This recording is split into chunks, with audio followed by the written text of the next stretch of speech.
Hello दोस्तों,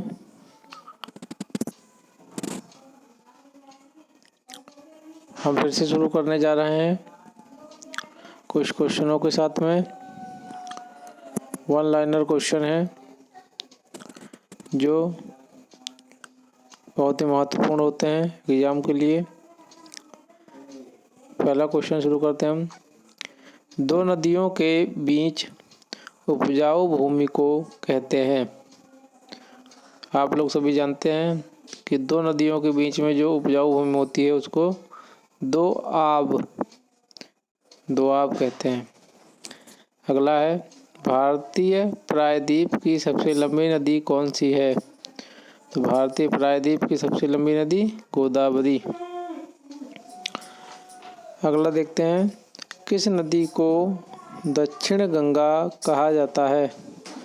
तो है गोदावरी। गोदावरी को दक्षिण गंगा कहा जाता है। किस नदी का स्रोत भारत से बाहर है? वह है अपनी नदी ब्रह्मपुत्र, जिसका स्रोत भारत से बाहर है। सिंधु नदी का उद्गम होता है। तो सिंधु नदी का उद्गम होता है कैलाश पर्वतमाला से।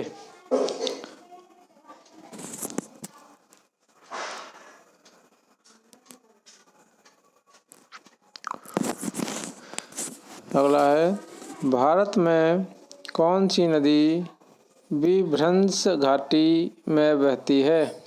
तो वह अपनी नर्मदा, ताप्ती, दामोदर। अगला क्वेश्चन, भागीरथी और अलकनंदा का संगम कहाँ पर होता है? तो दोनों नदियों का संगम देवप्रयाग में है। देवप्रयाग में होता है। कौन सी नदी अपना रास्ता बदलने रहने के लिए प्रसिद्ध है? रास्ता बदलने के लिए प्रसिद्ध नदी कोसी। कौन सी नदी ज्वार नदमुख बनाती है? तो नर्मदा। सतपुड़ा और विंध्य के बीच कौन सी नदी बहती है?